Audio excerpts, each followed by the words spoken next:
আর আমি আমার তরফ থেকে আমি দুটো মেয়েকে আমি বলতে চাই, যাদেরকে নিয়ে আমি সবসময় ভিডিও করি, টুম্পা এবং অষ্টমী, তোমরা যতটুকু যদি আমার এই ভিডিওটা যদি তোমাদের কাছে পৌঁছায়, তোমরা যতটুকু পারবে এই মানুষটাকে একটু হেল্প করবেন।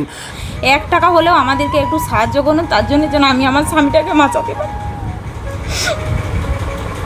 আমি আজকে এমন একজনের বাড়িতে এসেছি, কি বলবো, খুব একটা দুঃখজনক এই ভিডিওটা হতে চলেছে। কারণ এতদিন আপনারা আমাকে অনেক ধরনের ভিডিওতে আপনারা দেখেছেন, কমেডি এবং রাজনৈতিক নিয়ে অনেক ভিডিও আমি করেছি, আপনাদের কাছে তুলে ধরেছি। কিন্তু বিশ্বাস করুন, আজকে যাদের বাড়িতে এসেছি দেখতেই পাচ্ছেন, এই দাদাকে আপনাদের সব কিছু ডিটেলস বলবো। দাদা কিন্তু খুব অসুস্থর মধ্যে পড়েছেন, হেল্পের খুব প্রয়োজন। আর আপনারা যে যতটুকু পারবেন সাহায্য করবেন। কারণ আচ্ছা, আমি একটু এনাদের বাড়ির লোকরা যারা রয়েছেন ওনাদের কাছ থেকে জিজ্ঞেস করব কি হয়েছে দাদার। সত্যি বলছি, মানে এরকম আমার লাইফে আমি প্রথম আমার এই ভিডিও। যদি আমার মতো আপনারাও যদি একটু হেল্প করেন, সত্যি আপনাদের কাছে আমি চিরকৃতজ্ঞ থাকব। তাই আপনারা আসুন, এই দাদার পাশে আপনারা সহযোগিতা করুন। এবং চলুন কি হয়েছে একটু জিজ্ঞেস করবো বৌদিভাইকে। একটু কাকিমা যদি একটু সাইড দিতেন। বৌদিভাই কি হয়েছে যদি একটু আমাকে বলতেন। ফার্স্ট টাইম ওনাকে, এটা মুখের কাছে রাখুন, এটা মুখের কাছে। ফার্স্ট টাইম ওনার হচ্ছে চোখগুলো হলুদ হয়ে গেছে বলে ওনাকে তমলুকে ডাক্তার দেখাতে নিয়ে গেছে। ওখানে তমলুকে প্রথমে দেখানো হয়েছে। দেখানোর জন্য ডাক্তারবাবু বললো ওনার জন্ডিস হয়েছে। তবে জন্ডিস হচ্ছে বলতো না, ওখানে 1 মাস ওষুধ খাওয়ানো হচ্ছে, তারপর কিছু কাজ হয়নি বলে তারপরে আবার এক জায়গায় ঠিকানা পেয়েছি, AIG বলে হায়দ্রাবাদ। ওখানে যে লোকজন ঠিক করে ওখানে যাওয়া হলো। ওখানে যেত না, আবার ডাক্তার দেখিয়ে পেটে জল জল বের করছে, পেটে জল জমে গেছে, প্রচুর জল জমে গিয়েছিল, আচ্ছা। তারপরে জল টল বের করিয়ে উনি ছেড়ে দিল। তারপরে বলল ঠিক হয়ে যাবে বলে বাড়ি আসলো। তারপরে 3 মাস পরে আবার পেটটা ফুলে গেছে, আবার ওখানে গেছি AIG-তে, যে আবার হায়দ্রাবাদে গিয়েছিলাম। তারপরে ওখান থেকে আরেকটা যশোদা বলে, হায়দ্রাবাদ থেকে যশোদা, ওখানে যে বললাম যে এই পেট এরকম ফুলে গেছে আর এই এইসব রিপোর্টগুলো নিয়ে গেছি। রিপোর্টগুলো দেখি একটু। ওই রিপোর্টগুলো তখন দেখে ডাক্তারবাবু বললো বলে লিভার সিরোসিস হয়ে গেছে। AIG দেখতে পাচ্ছেন, এই মেডিকেলে টেস্ট হচ্ছে দাদার, জল জমে গিয়েছিল, পুরো লিভার শুকিয়ে গিয়েছিল, লিভার সিরোসিস সিরোসিস হয়ে গেছে। দ্বিতীয়বার যখন গেলাম তখন বললো যে এই রিপোর্টটা দেখে যশোদাতে বললো যে উনার লিভার সিরোসিস হয়ে গেছে। আচ্ছা, তো তখন উনারা আবার পেটে জল থামবেন, জল জমতেই জমে গেছে উনারা। তারপরে উনারা দেখে জল টল বের করে বললো যে লিভার ট্রান্সফার করতে হবে। আমাদের কাছে তো সেরকম আর সামর্থ্য নেই গো। লিভার ট্রান্সফার করতে কত টাকা খরচা হবে? ওনারা বললো যে লিভার দিয়েও 30 লাখ টাকা লাগবে। 30 লাখ টাকা লাগবে লিভার দিয়েও।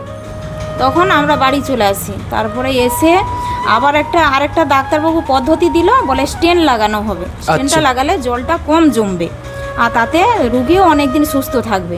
তার জন্য আমরা আবার জায়গাটাকে বিক্রি করে আবার টাকা নিয়ে গেলাম। সেখানে যে কত টাকা নিয়ে গেছিলেন? আবার টাকা 5 লাখ টাকার মতো নিয়ে 5 লাখ টাকা নিয়ে গেছিলেন। তারপরে ওখানে যে আবার প্রথম থেকে সব ট্রেস একটা ব্লাড রিপোর্ট করবে 7,000 8,000 করে এরকম টাকা, ব্লাড রিপোর্ট করতে। তারপর ব্লাড রিপোর্ট করে আবার MRI করে ওখানে সব রিপোর্ট করানোর পরে বলছে এনার শরীরে ওইটা পরানো যাবে না, ওটা পরালে বলে ব্রেন হ্যামারেজ হয়ে যেতে পারে। আচ্ছা, কি পরানো যাবে না? ওটা হচ্ছে পাইপ, পেটে পাইপ যে লাগাবে বললো, পেটের মধ্যে পাইপ, স্টেন। আচ্ছা, স্টেন বলে ওটা যদি লাগাই তাহলে মাথার ব্রেন খারাপ হয়ে যেতে পারে। তখন আমরা বলি এত টাকা খরচা হয়ে গেল, এত রিপোর্ট করলাম আমরা, আমাদেরকে বললো তাহলে কি হবে, বলে এরকম রিস্ক আছে, তোমরা কি রিস্ক নিতে চাও? আমরা বলি না, আমরা রিস্ক নেবো না বলে আমরা বাড়ি আবার চলে আসি। তো বন্ধুরা, আপনারা সব কিছুই শুনলেন বৌদিভাইয়ের কাছে। সত্যি খুব একটা দুঃখজনক, কারণ আপনারাও এগিয়ে আসুন। আর যদি এই দাদার পাশে আপনারা একটু যদি এগিয়ে আসতে পারেন খুব ভালো হয়। কারণ এখন বর্তমানে কত লাখ টাকা লাগবে? এখন ওই তো যদি লিভার যদি ট্রান্সফার হয় তাহলে 30 লাখ টাকা লাগবে।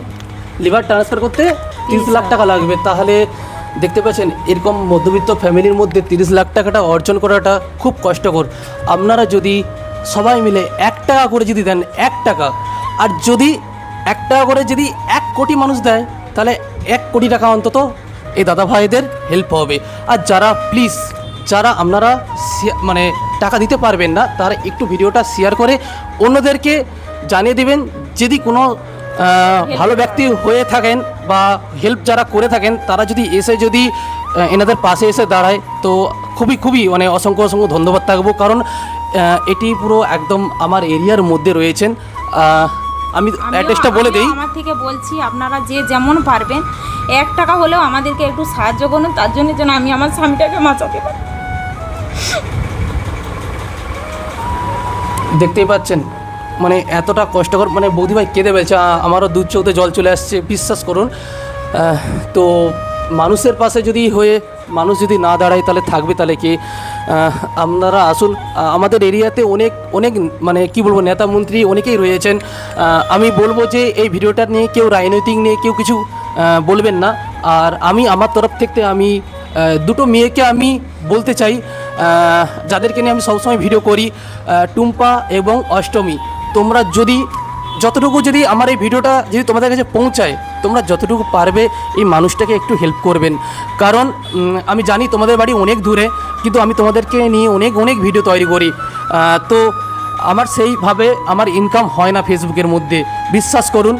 আমি যদি সেইভাবে ইনকাম করতাম, হয়তো দাদার পাশে সেইভাবে আমি এসে থাকতে পারতাম। আমার ইনকাম একটুও হয় না। তো আমার তরফ থেকে এবং আমার বন্ধুর তরফ থেকে আমরা যতটুকু পারবো বৌদিভাইকে আমরা হেল্প করে যাব।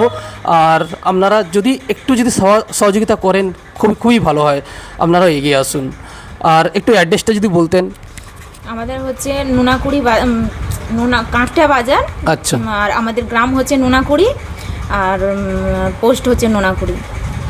আমি বলে দিই দিদিভাইদের এই যে জেলাটা, এই জেলাটা হচ্ছে পূর্ব মেদিনীপুর জেলা, পূর্ব মেদিনীপুর তমলুক থানার অন্তর্গত এইটা। আর কাকটিয়াতে আপনারা নামবেন, কাকটিয়া থেকে একটু পায়ে এগিয়ে এলেই দুর্গা মণ্ডপ একটা রয়েছেন, আমাদের কাকটা বাজারে খুব বিখ্যাত। ওখানে কাউকে দাদাভাইয়ের নাম বলবেন। দাদাভাইয়ের নাম কি? নবদ্বীপ মন্ত্রী। নবদ্বীপ মন্ত্রী। তো কাউকে বলবেন দাদাভাইদের বাড়ি, সবাই আপনাদেরকে দেখিয়ে দেবে। আর এবং আমার এই ভিডিওতে স্ক্যানার দেওয়া থাকবে, আর এবং অ্যাকাউন্ট নম্বরটা দেওয়া থাকবেন। আর একটা ঠিকানা দিচ্ছি, এখানে নিরামিষি ফুড পাজা আছে, জগন্নাথ ফুড পাজা। আচ্ছা, নিরামিষি। ও সামনে বাড়িটা নিরামিষিতে এখানে একটা দোকান রয়েছে, জগন্নাথ ফুড বাজার। তো এই কি বলবো, এখানে আপনারা ফুড যে ভেজ যেখানে ভাজা হয় সব কিছু, আপনাদের কাউকে এসে জিজ্ঞেস করবেন, আপনারা এলে পুরো একদম পাশাপাশি বাড়ি, ঠিকানাটা আপনারা পেয়ে যাবেন। তো অসংখ্য ধন্যবাদ। আপনারা ভিডিওটি শেয়ার করবেন আর এবং আপনারা এই মানুষটির পাশে এসে দাঁড়ান।